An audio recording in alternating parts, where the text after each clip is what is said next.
मुलांनो, सुस्वागतम. संगीता भालसिंग या माझ्या यूट्यूब चॅनलवर तुम्हा सर्वांचे खूप खूप स्वागत. चला अभ्यासाला सुरुवात करूया. अर्थशास्त्र इयत्ता 11वी, कला व वाणिज्य शाखा. प्रकरण क्रमांक 9, भारताचे 1991 पासूनचे आर्थिक धोरण. हे प्रकरण आपलं अभ्यासून पूर्ण झालेलं आहे. या प्रकरणावरील तसेच मागील सर्व 1 ते 9 इथपर्यंतच्या सर्व प्रकरणावरील व्हिडिओ लेक्चर या चॅनलच्या प्लेलिस्टवर तुम्ही क्रमाने पाहू शकता. आज आपण या प्रकरणावरील स्वाध्याय सोडवणार आहोत, म्हणजे प्रश्नांची उत्तरं कशी लिहायची ते तुमच्या लक्षात येईल. प्रश्न क्रमांक 1, खालील विधाने पूर्ण करा. 1. स्वातंत्र्यानंतर भारताने टिंबटिंब स्वीकार केला. अ. समाजवादाचा, ब. भांडवलशाहीचा, क. मिश्र अर्थव्यवस्थेचा आणि ड. साम्यवादाचा. समाजवाद, भांडवलशाही, मिश्र अर्थव्यवस्था, साम्यवाद असे 4 पर्याय दिलेत. यापैकी आपलं अचूक उत्तर जे आहे मिश्र किंवा संमिश्र अर्थव्यवस्था. याचा अर्थ खाजगी क्षेत्र आणि सार्वजनिक क्षेत्र दोन्ही क्षेत्रांचं मिळून मिश्र अर्थव्यवस्था होते. ती भारताने स्वीकारली होती. 2. नवीन आर्थिक धोरणाने विदेशी तंत्रज्ञानाला मान्यता दिली. टिंबटिंब उत्तर आपल्याला पर्याय 4 दिलेत. अ. कुटीरोद्योग, लघु उद्योग, सूक्ष्म एजन्सी आणि उच्च प्राधान्य उद्योग. यापैकी आपलं अचूक उत्तर जे आहे उच्च प्राधान्य उद्योग, म्हणजे महत्त्वाच्या उद्योगामध्ये विदेशी तंत्रज्ञान येण्यास प्राधान्य दिलेलं आहे. 3. सद्यस्थितीत सार्वजनिक क्षेत्रासाठी आरक्षित उद्योगांची संख्या टिंबटिंब इतकी झाली आहे. 3, 5, 7 आणि 2 याचं अचूक उत्तर आहे 2. 2 अणुऊर्जा आणि रेल्वे ही 2 क्षेत्र आरक्षित आहेत. रेल्वे आणि अणुऊर्जा लक्षात ठेवा. प्रश्न क्रमांक 2, विधान आणि तर्क प्रश्न. इथे विधान दिलेलं असेल आणि तर्क प्रश्न दिलेला असेल. इथे उत्तर शोधताना 2 गोष्टी करायच्यात. पहिली गोष्ट, विधान दोन्ही बरोबर आहेत की चूक आहेत हे ओळखायचं. आणि दुसरी पायरी, त्या दोन्ही विधानांच्यात एकमेकांशी संबंध आहे किंवा नाही हे लक्षात घ्यायचं, म्हणजे उत्तर समजतं. 1. विधान अ. उदारीकरणाअंतर्गत उद्योगांचे परवाना वितरण करणे ही एक महत्त्वाची पायरी आहे. आणि हे विधान बरोबर आहे. तर्क ब. अनावश्यक नियंत्रणे आणि प्रतिबंधामुळे 1991च्या पूर्वी आर्थिक स्थिरता होती. हे सुद्धा विधान बरोबर आहे. मग आता पर्याय दिलेले आहेत आपल्याला 4 मध्ये पहिलं दिलेलं आहे पर्याय विधान अ सत्य आहे, पण ब असत्य आहे, म्हणजे हा पर्याय होणार नाही. नंतर दुसरा पर्याय विधान अ असत्य आहे, पण हे पण बरोबर होणार नाही, हा पण पर्याय नाही. तिसरा पर्याय आहे विधान अ आणि ब दोन्ही सत्य आहेत. आता या दोन्हींच्या मध्ये काय संबंध आहे, तर विधान ब हे विधान अचे योग्य स्पष्टीकरण आहे. इथे स्पष्टीकरण आहे. चौथा पर्याय जो दिलेला आहे दोन्ही विधानं सत्य आहेत, पण स्पष्टीकरण नाही म्हटलेलं आहे. पण आपल्याला तिसरं उत्तर बरोबर सापडलेलं आहे, म्हणून याचं अचूक उत्तर आहे तिसरं. विधान अ आणि ब दोन्ही सत्य आहेत आणि विधान ब हे विधान अचे योग्य स्पष्टीकरण आहे. दुसरं पाहूया आपण विधान आणि तर्क प्रश्न. विधान अ दिलेलं आहे 1990-91च्या दरम्यान भारताला परकीय गंगाजळीचा किंवा चलन तीव्र तुटवडा होता. अगदी बरोबर आहे. 2. तर्कविधान ब दिलेले आहे आयात कोटा आणि आयात शुल्क यामुळे आयातीमध्ये वाढ झाली. हे विधान तर चूक आहे, कारण उलट जकात किंवा फी वाढवली, शुल्क वाढवलं आयातीवर तर कमी होते, वाढत नाही, म्हणून विधान चूक आहे.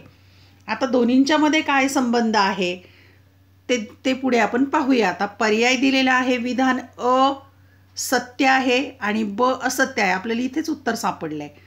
विधान अ असत्य आहे, हे विधान पण लागू होणार नाही पर्याय. तिसरा अ आणि ब सत्य हे पण लागू होत नाही. विधान अ आणि ब सत्य स्पष्टीकरण हे पण लागू होत नाही. म्हणून आपल्याला अचूक उत्तर सापडलेले आहे विधान अ सत्य आहे परंतु विधान ब असत्य आहे. क्रमांक 3 विधान अ पाहूया आपण. उदारीकरणानंतर देशांतर्गत वस्तूंची विक्री वाढली. अगदी बरोबर, सत्य आहे हे. तर्क ब उदारमतवादी धोरणामुळे परकीय वस्तूंच्या मागणीत वाढ होऊन आयात वाढली. हे सुद्धा सत्य आहे. आता त्याचं आपण पर्यायामध्ये नेमका कोणता आहे पाहूया. पहिला पर्याय विधान अ सत्य आहे पण ब असत्य आहे म्हणजे हा होणार नाही. दुसरा विधान अ असत्य आहे पण हे तर सत्य आहे म्हणजे हे पण होणार नाही आहे. विधान अ ब दोन्ही सत्य आहेत आणि विधान ब हे अचे योग्य स्पष्टीकरण आहे. पहा, या दोन्ही विधानांच्यात काही संबंध नाही आहे म्हणून हे पण चूक. मग आपल्याला शेवटचं उत्तर सापडते 4. विधान अ आणि ब दोन्ही सत्य आहेत. विधान ब हे अचे योग्य स्पष्टीकरण नाही म्हणून अचूक उत्तर आहे 4. विधान अ आणि ब दोन्ही सत्य आहेत आणि विधान ब हे विधान अचे योग्य स्पष्टीकरण नाही. क्रमांक 4 विधान आणि तर्क प्रश्न आपण पाहूया. क्रमांक 4 विधान अ जागतिकीकरणामुळे देश अन्नधान्य उत्पादनामध्ये स्वयंपूर्णता प्राप्त करू शकला नाही. अगदी बरोबर. तर्क ब जागतिकीकरणामुळे माहिती व तंत्रज्ञान क्षेत्रात क्रांती झाली आहे. हे पण बरोबर आहे. दोन्ही पण बरोबर आहेत. आता दोन्हींच्या मध्ये संबंध आहे की नाही त्यावरच उत्तर असेल. पर्याय 1 विधान असत्य आहे ब असत्य म्हणजे हा नाही आहे. विधान अ असत्य आणि ब सत्य हे पण नाही आहे. विधान अ आणि ब दोन्ही सत्य आहेत पण विधान ब हे अचे योग्य स्पष्टीकरण आहे. दोन्हींच्यामध्येही काही संबंध नाही म्हणूनच आपला चौथा पर्याय उत्तर येईल. अ आणि ब दोन्ही सत्य आहेत आणि विधान ब हे अचे स्पष्टीकरण नाही म्हणून अचूक उत्तर आहे 4. विधान अ आणि ब दोन्ही सत्य आहेत आणि विधान ब हे विधान अचे योग्य स्पष्टीकरण नाही. प्रश्न क्रमांक 3 विसंगत शब्द ओळखा. गट दिलेला आहे त्यातला विसंगत शब्द ओळखायचा आहे. क्रमांक 1 पाहूया आपण. क्रमांक 1 आहे नवीन आर्थिक धोरण. आता नवीन आर्थिक धोरणाचे 3 घटक तुम्हाला माहिती आहेत. उदारीकरण, खाजगीकरण आणि जागतिकीकरण. मग मध्ये एक शब्द आहे विमुद्रीकरण. विमुद्रीकरण हे मात्र या गटामध्ये बसणार नाही म्हणून विमुद्रीकरण म्हणजे डिमॉनिटायझेशन. तुम्हाला माहिती आहे हा शब्द की चलन बदलणं, जुनं चलन रद्द करणं आणि नवीन चलन निर्मिती करणं म्हणून याचं अचूक उत्तर आहे विमुद्रीकरण, डिमॉनिटायझेशन. हा त्या गटात बसत नाही. क्रमांक 2 पाहूया. उद्योगांना अनिवार्य परवाना असणारे उद्योग. मग त्यामध्ये कोणकोणते आहेत. मादक पेयासाठी परवाना लागतो, निर्यात वस्तूला नाही लागत. सिगारेट्स आणि औद्योगिक स्फोटके याच्यासाठी परवाना लागतो म्हणून गटामध्ये न बसणारा शब्द आहे निर्यात वस्तू म्हणून अचूक पर्याय आपण निवडलेला आहे विसंगत शब्दाचा निर्यात वस्तू. क्रमांक 3 पाहूया आपण. नवरत्नांचा दर्जा असणारे धोरण. आता नवरत्नांचा दर्जा असणारे जे उद्योग आहेत त्यामध्ये SPCL हा जो उद्योग आहे हा एक खाजगी कंपनी किंवा खाजगी उद्योग आहे. नंतर IOC इंडियन ऑइल कॉर्पोरेशन हा आहे नवरत्नामध्ये. नवरत्नात आहे ONGC oil and natural gas corporation हा पण नवरत्नामध्ये आहे. HPCL Hindustan petroleum corporation limited हा पण नवरत्नामधला उद्योग आहे पण SPCL जो आहे तो या गटामध्ये बसत नाही म्हणून अचूक आपला विसंगत शब्दाचा उत्तराचा पर्याय आहे SPCL.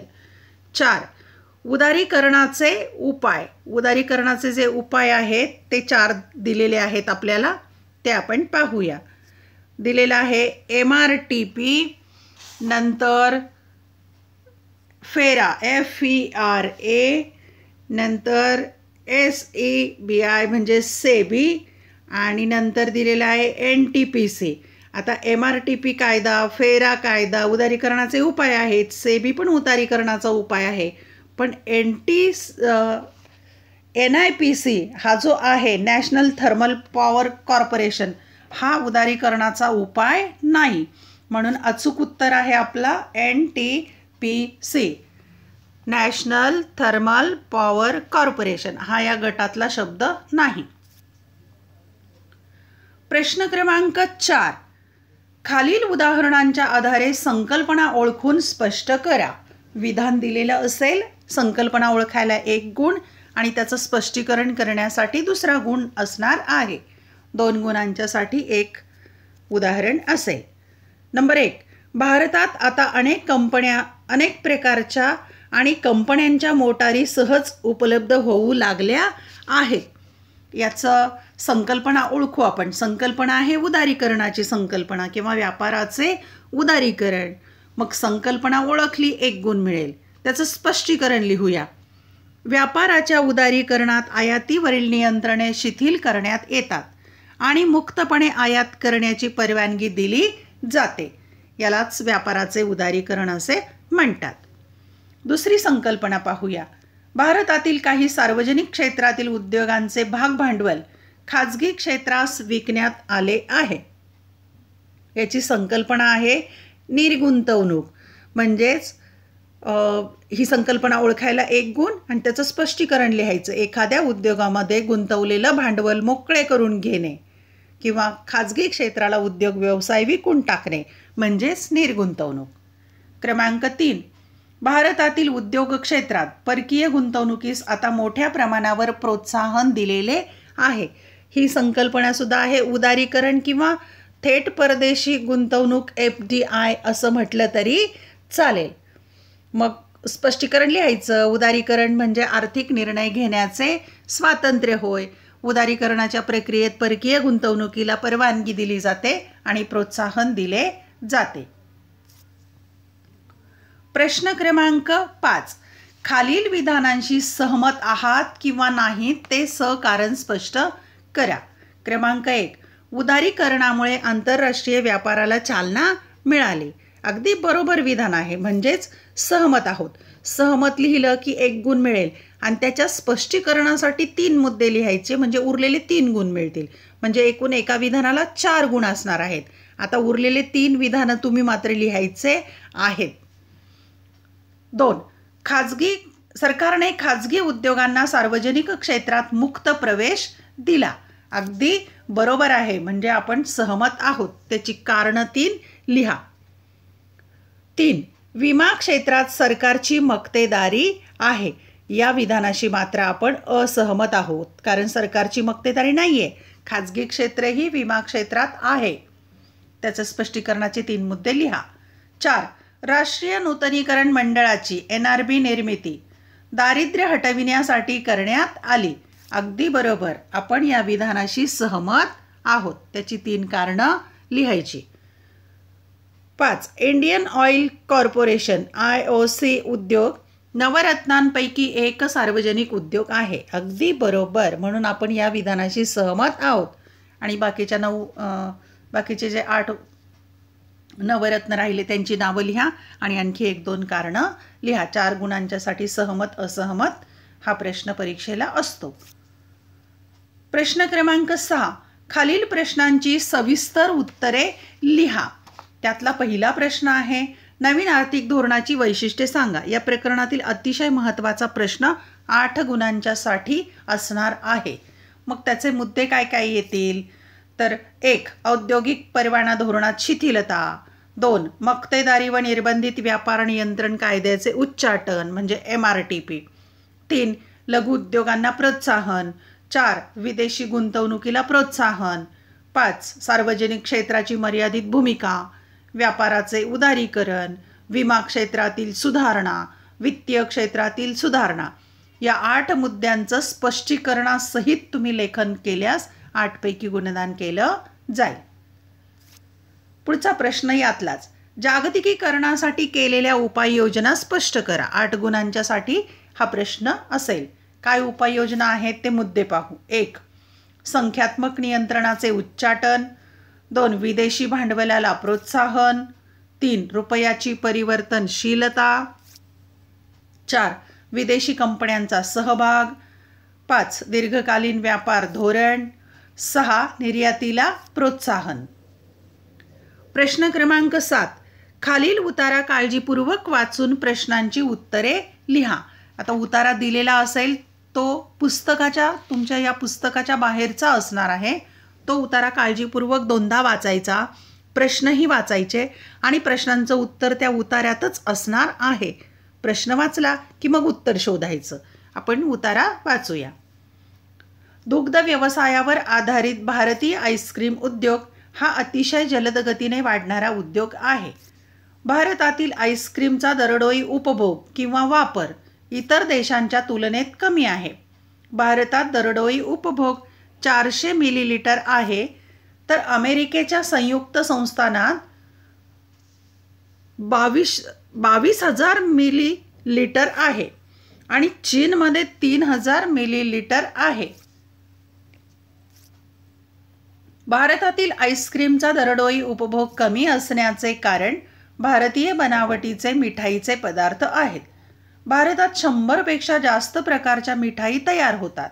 परदेशात मात्र आईस्क्रीम आणि पेस्ट्रीज असे 2च पदार्थ वापरतात. जागतिकीकरणाच्या आजच्या युगात लोकांचे मतपरिवर्तन सातत्याने होत आहे. भारतात आता अनेक परदेशी आईस्क्रीम बनवणाऱ्या उद्योगांनी पाय रोवले आहेत. त्यांनी अनेक दुकाने थाटले असून वेगवेगळ्या प्रकारच्या व स्वादाच्या आईस्क्रीम्समुळे युवा वर्ग आकर्षित होत आहे. याशिवाय प्रभावी वितरण व्यवसाय सुद्धा आहे.